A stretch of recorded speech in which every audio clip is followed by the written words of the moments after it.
Breaking news Rythu Bharosa గురించి breaking news చూస్తున్నాం. ముఖ్యమంత్రి రేవంత్ రెడ్డి రైతు భరోసాపై కీలక వ్యాఖ్యలు చేశారు. సాగు చేసే వాళ్ళకే రైతు భరోసా అమలు చేయాలి అంటూ ఆయన వ్యాఖ్యలు చేశారు. ఫామ్ హౌస్లో ఉన్న వాళ్లకు ట్యాక్స్ పేయర్స్కు రైతు భరోసాను కట్ చేస్తామని రేవంత్ రెడ్డి అన్నట్టుగా తెలుస్తుంది. చిన్న సన్నకారు రైతులకే రైతు భరోసాను కల్పించాలి అని రేవంత్ రెడ్డి భావిస్తూ ఉన్నారు. అసెంబ్లీలో చర్చించి అవసరమైతే అఖిలపక్ష సమావేశాన్ని ఏర్పాటు చేసే నిర్ణయం తీసుకుంటామని రేవంత్ రెడ్డి చెప్తున్నారు. గత బీఆర్ఎస్ ప్రభుత్వం రాళ్లు రప్పలకు రహదారులకు రైతు బంధుని ఇచ్చిందని ముఖ్యమంత్రి రేవంత్ రెడ్డి చెప్తున్నారు. మేము సాగు చేసే భూములకే పెట్టుబడి సాయం అందిస్తాము అని సీఎం రేవంత్ రెడ్డి చెప్తున్నారు. దీనికి సంబంధించి విధి విధానాలను కూడా రూపొందించే పనిలో ఉన్నట్టుగా తెలుస్తోంది. మా ప్రతినిధి మధుతో మాట్లాడదాం. మధు, ఇప్పటికే రేవంత్ రెడ్డి చాలాసార్లు ఈ విషయం గురించి మాట్లాడుతున్నారు. సాగు చేసే వాళ్ళకే రైతు బంధు అమలు చేయాలి, రైతు బంధులో సీలింగ్ తీసుకుని రావాలి, రైతు భరోసాలని భావిస్తున్నారు. ఇప్పుడు కూడా ట్యాక్స్ పేయర్స్కు ఫామ్ హౌస్లో ఉన్న వాళ్ళకు రైతు బంధు అవసరం అని మాట్లాడుతూ ఉన్నారు. అంటే ఏం జరగబోతోంది రైతు బంధులో? కేవలం చిన్న సన్నకారు రైతులకు మాత్రమే రైతు బంధు అమలు కాబోతోందా? రెండు ప్రతిపాదనల పైన రాష్ట్ర ప్రభుత్వం ఆలోచిస్తా ఉంది. దీనికి సంబంధించి కసరత్తు చేస్తా ఉన్నారు శాఖకు సంబంధించినటువంటి అధికారులు. ఇప్పటికే ముఖ్యమంత్రి ఆదేశాలతో అసలు రైతు బంధు ఎవరెవరికి పడింది, ఎన్నిసార్లు పడింది అనేటువంటి వివరాలను తెలుసుకునే ప్రయత్నం చేస్తా ఉన్నారు. సో ఆ రైతు బంధు పడినటువంటి వ్యక్తుల భూములు ఏ స్టేజ్ లో ఉన్నాయి, అంటే వ్యవసాయం చేయడానికి అనుకూలంగా ఉన్నాయా, అనుకూలంగా లేవా, అంటే తరి పొలం ఉందా, అంటే నీరు పంట పండించేటువంటి స్థితిలో పొలాలు ఉన్నాయా, లేకుంటే బీడు భూములుగా ఉన్నాయా, గుట్టలుగా కానీ, లేకుంటే పడావు పడినటువంటి భూములుగా కానీ, రియల్ ఎస్టేట్ గా కానీ, ఇలా శిఖం భూములు కానీ, వీటికి సంబంధించినటువంటి అంశాలపైన ఇప్పటికే దాదాపు చాలా రోజుల నుంచి కసరత్తు చేస్తా ఉన్నారు. మొన్న ప్రభుత్వం ఏర్పడింది కాబట్టి మొదటిసారి ఆ ఫిల్టరేషన్ అంతా ఇబ్బంది అవుతుందనేటువంటి ఉద్దేశంలో భాగంగా రైతు భరోసాను Rythu Bandhu పేరిటనే as it is గా గత ప్రభుత్వం ఇంప్లిమెంట్ చేశారు. గత ప్రభుత్వం ఒకే దఫాలో దాదాపు ఒక వారం నుంచి 10-15 రోజుల్లో రైతు బంధు వేసేటువంటి పరిస్థితి ఉండగా, కానీ ఈ ప్రభుత్వం మాత్రం కొంచెం డిలే తీసుకోవడం జరిగింది. మొదట చిన్న రైతులకి అంటే ఎకరంన్నర, 2 ఎకరాలు, 3 ఎకరాలు, 4 ఎకరాలు ఇలా పెంచుకుంటూ ఆయా స్థాయి వారికి రైతు బంధుకు సంబంధించినటువంటి పెట్టుబడి సాయం వాళ్ళకు డబ్బులు అకౌంట్ లో వేస్తూ ముందుకు వెళ్తా ఉంది. ఇంకా ఇది నిరంతర ప్రక్రియ కూడా కొనసాగుతుంది. మార్చి 16th, 17th వరకు కూడా పూర్తి స్థాయిలో రైతు బంధు అమలు చేస్తామనేటువంటిది కూడా గతంలోనే చెప్పారు ప్రభుత్వానికి సంబంధించినటువంటి అధికారులు. కాబట్టి ఈ అంశం పైన ఫిల్టరేషన్ కోసం పూర్తి స్థాయి కసరత్తు జరుగుతా ఉంది. నిన్న సెక్రటేరియట్ లో ఒక సమావేశం తర్వాత, భేటీ తర్వాత మీడియాకు సంబంధించినటువంటి ప్రతినిధులతో ముఖ్యమంత్రి రేవంత్ రెడ్డి చిట్ చాట్ నిర్వహించాడు. అనేక అంశాలు మాట్లాడారు. అందులో రైతు బంధు అనేటువంటి అంశాన్ని చాలా కీలకంగా ప్రస్తావించారు. గత ప్రభుత్వము వేల కోట్ల ప్రజాధనాన్ని డబ్బు ఉన్నటువంటి వారికి, ట్యాక్స్ పేయర్స్ కి, ఆల్రెడీ డబ్బు ఉన్నటువంటి వారికి తిరిగి ప్రజల డబ్బుని అప్పజెప్పారు. అక్కడ దానివల్ల తీవ్రమైనటువంటి బాధపడింది సామాన్య ప్రజలపైన అనేటువంటి చెప్తూనే దాన్ని ఫిల్టరేషన్ చేస్తామని చెప్పారు. వచ్చేటువంటి వారిలో ట్యాక్స్ పేయర్స్ కానీ, ఈ ఫామ్ హౌస్లు ఉన్నటువంటి వారు కానీ, ఎవరైతే పెద్ద స్థాయిలో భూస్వాములు ఎవరైతే ఉన్నారో వారిని కట్ చేసే అవకాశం ఉన్నట్టుగా తెలుస్తా ఉంది. ఇందాక 2 ప్రతిపాదనల అంశంలో కట్ ఆఫ్ ఎంత తీసుకోవాలి, ఎవరికి రైతు బంధు అందజేయాలి, 5 ఎకరాల లోపు ఉన్నటువంటి వారికి 5 ఎకరాల వరకు అనేటువంటిది ఒకటి ప్రభుత్వం ముందు ఆలోచన ఉంది. లేదు అంటే మాత్రం ఎంత భూమి అయినా కూడా వ్యవసాయం చేసేటువంటి వారికి, అంటే సాగు చేసేటువంటి వారికి మాత్రం రైతు బంధు ఇస్తే ఎలా ఉంటుంది అనేటువంటి 2 ప్రతిపాదనని ప్రభుత్వం ఆలోచిస్తా ఉంది చాలా సీరియస్ గా.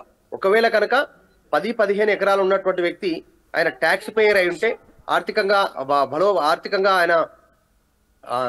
ఆర్థికంగా బలమైనటువంటి వ్యక్తి అయితే ఆయనకి ఇవ్వాలా వద్దా, ఎట్లా ఫిల్టర్ చేయాలి, ఈ అంశాలపైన ఆలోచిస్తా ఉంది. దాదాపుగా ఇప్పుడు అందినటువంటి ప్రభుత్వం తీసుకున్న నిర్ణయం ప్రకారం అయితే, అందిన సమాచారం ప్రకారం 5 ఎకరాల వరకు, లేదంటే ఆపై ఇంకా కొంచెం లిమిటేషన్ తీసుకొని క్లోజ్ చేయాలి. దీన్ని 5 ఎకరాల వరకు మాత్రమే రైతు బంధు సహాయం ఇవ్వాలి అనేటువంటిది నిర్ణయం తీసుకున్నట్టుగా తెలుస్తా ఉంది. 10-15 ఎకరాలు ఉన్నటువంటి వారికి కూడా అందులో 5 ఎకరాలకు మాత్రమే రైతు బంధు ఇవ్వాలి, రైతు భరోసా పేరిట పెట్టుబడి సాయం అనేటువంటి ఆలోచన చేస్తున్నట్టుగా తెలుస్తోంది. ఇంకా పూర్తిగా విధి విధానాలు ఫైనల్ కాలేదు. అధికారులు దీనిపైన కసరత్తు చేస్తా ఉన్నారు. త్వరలోనే ఒక క్లారిటీ వచ్చే అవకాశం ఉంది. అదే అంశాన్ని నిన్న చిట్ చాట్ లో ముఖ్యమంత్రి రేవంత్ రెడ్డి స్పష్టం చేసే ప్రయత్నం చేశారు. ఇక ముందు వచ్చే వానాకాలం పెట్టుబడి సాయం కింద వచ్చేటువంటి రైతు బంధులో అందరికీ రైతు భరోసా పడేటువంటి అవకాశం ఉండకపోవచ్చు పెట్టుబడి సాయం. సో దానికి కట్ ఆఫ్ ఉంటుంది. దాని ప్రకారం రైతు భరోసా పెట్టుబడి సాయం అందే అవకాశం ఉంది. రైట్ మధు, రైతు భరోసాపై సీఎం రేవంత్ రెడ్డి కీలక వ్యాఖ్యలు చేశారు. సాగు చేసే వాళ్ళకే రైతు భరోసా ఉంటుంది అని ఆయన స్పష్టం చేశారు. నిన్న చిట్ చాట్లోనూ అవే వ్యాఖ్యలు చేశారు. గత కొన్ని రోజుల నుంచి రైతు భరోసాపై రేవంత్ రెడ్డి చాలా దృష్టి పెట్టారు.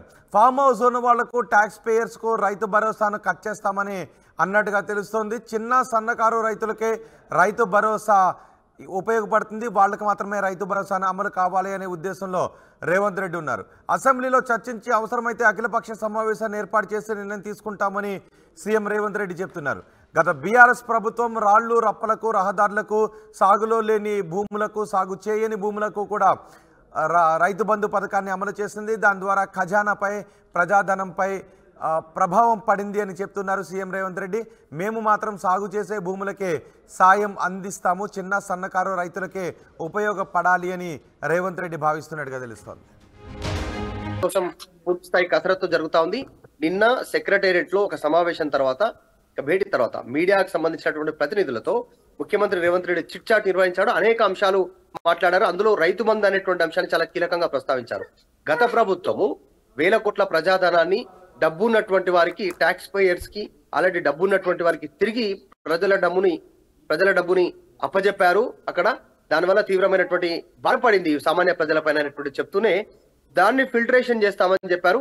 వచ్చేటువంటి వారిలో ట్యాక్స్ పేయర్స్ కానీ, ఈ ఫామ్ హౌస్లు ఉన్నటువంటి వారు కానీ, ఎవరైతే పెద్ద స్థాయిలో భూస్వాములు ఎవరైతే ఉన్నారో వారిని కట్ చేసే అవకాశం ఉన్నట్టుగా తెలుస్తా ఉంది. ఇందాక 2 ప్రతిపాదనల అంశంలో కట్ ఆఫ్ ఎంత తీసుకోవాలి, ఎవరికి రైతు బంధు అందజేయాలి, 5 ఎకరాల లోపు ఉన్నటువంటి వారికి 5 ఎకరాల వరకు అనేటువంటిది ఒకటి ప్రభుత్వం ముందు ఆలోచన ఉంది. లేదు అంటే మాత్రం ఎంత భూమి అయినా కూడా వ్యవసాయం చేసేటువంటి వారికి, అంటే సాగు చేసేటువంటి వారికి మాత్రం రైతు బంధు ఇస్తే ఎలా ఉంటుంది అనేటువంటి 2 ప్రతిపాదనని ప్రభుత్వం ఆలోచిస్తా ఉంది చాలా సీరియస్ గా. ఒకవేళ కనుక 10-15 ఎకరాలు ఉన్నటువంటి వ్యక్తి ఆయన ట్యాక్స్ పేయర్ అయి ఉంటే, ఆర్థికంగా బలమైనటువంటి వ్యక్తి అయితే ఆయనకి ఇవ్వాలా వద్దా, ఎట్లా ఫిల్టర్ చేయాలి, ఈ అంశాలపైన ఆలోచిస్తా ఉంది. దాదాపుగా ఇప్పుడు అందినటువంటి ప్రభుత్వం తీసుకున్న నిర్ణయం ప్రకారం అయితే, అందిన సమాచారం ప్రకారం 5 ఎకరాల వరకు, లేదంటే ఆపై ఇంకా కొంచెం లిమిటేషన్ తీసుకొని క్లోజ్ చేయాలి, దీన్ని 5 ఎకరాల వరకు మాత్రమే రైతు బంధు సహాయం ఇవ్వాలి అనేటువంటిది నిర్ణయం తీసుకున్నట్టుగా తెలుస్తా ఉంది. 10-15 ఎకరాలు ఉన్నటువంటి వారికి కూడా అందులో 5 ఎకరాలకు మాత్రమే రైతు బంధు ఇవ్వాలి, రైతు భరోసా పేరిట పెట్టుబడి సాయం అనేటువంటి ఆలోచన చేస్తున్నట్టుగా తెలుస్తా ఉంది. ఇంకా పూర్తిగా విధి విధానాలు ఫైనల్ కాలేదు. అధికారులు దీనిపైన కసరత్తు చేస్తా ఉన్నారు. త్వరలోనే ఒక క్లారిటీ వచ్చే అవకాశం ఉంది. అదే అంశాన్ని నిన్న చిట్ చాట్ లో ముఖ్యమంత్రి రేవంత్ రెడ్డి స్పష్టం చేసే ప్రయత్నం చేశారు. ఇక ముందు వచ్చే వానాకాలం పెట్టుబడి సాయం కింద వచ్చేటువంటి రైతు బంధులో అందరికీ రైతు భరోసా పడేటువంటి అవకాశం ఉండకపోవచ్చు పెట్టుబడి సాయం. సో దానికి కట్ ఆఫ్ ఉంటుంది. దాని ప్రకారం రైతు భరోసా పెట్టుబడి సాయం అందే అవకాశం ఉంది. రైట్ మధు, రైతు భరోసాపై సీఎం రేవంత్ రెడ్డి కీలక వ్యాఖ్యలు చేశారు. సాగు చేసే వాళ్ళకే రైతు భరోసా ఉంటుంది అని ఆయన స్పష్టం చేశారు. నిన్న చిట్ చాట్లోనూ అవే వ్యాఖ్యలు చేశారు. గత కొన్ని రోజుల నుంచి రైతు భరోసాపై రేవంత్ రెడ్డి చాలా దృష్టి పెట్టారు. ఫామ్ హౌస్ ఉన్న వాళ్లకు, ట్యాక్స్ పేయర్స్కు రైతు భరోసాను కట్ చేస్తామని అన్నట్టుగా తెలుస్తోంది. చిన్న సన్నకారు రైతులకే రైతు భరోసా ఉపయోగపడుతుంది, వాళ్ళకి మాత్రమే రైతు భరోసాను అమలు కావాలి అనే ఉద్దేశంలో రేవంత్ రెడ్డి ఉన్నారు. అసెంబ్లీలో చర్చించి అవసరమైతే అఖిలపక్ష సమావేశాన్ని ఏర్పాటు చేసి నిర్ణయం తీసుకుంటామని సీఎం రేవంత్ రెడ్డి చెప్తున్నారు. గత బీఆర్ఎస్ ప్రభుత్వం రాళ్లు రప్పలకు, రహదారులకు, సాగులో లేని భూములకు, సాగు చేయని భూములకు కూడా రైతు బంధు పథకాన్ని అమలు చేసింది. దాని ద్వారా ఖజానాపై, ప్రజాధనంపై ప్రభావం పడింది అని చెప్తున్నారు సీఎం రేవంత్ రెడ్డి. మేము మాత్రం సాగు చేసే భూములకే సాయం అందిస్తాము, చిన్న సన్నకారు రైతులకే ఉపయోగపడాలి అని రేవంత్ రెడ్డి భావిస్తున్నట్టుగా తెలుస్తోంది.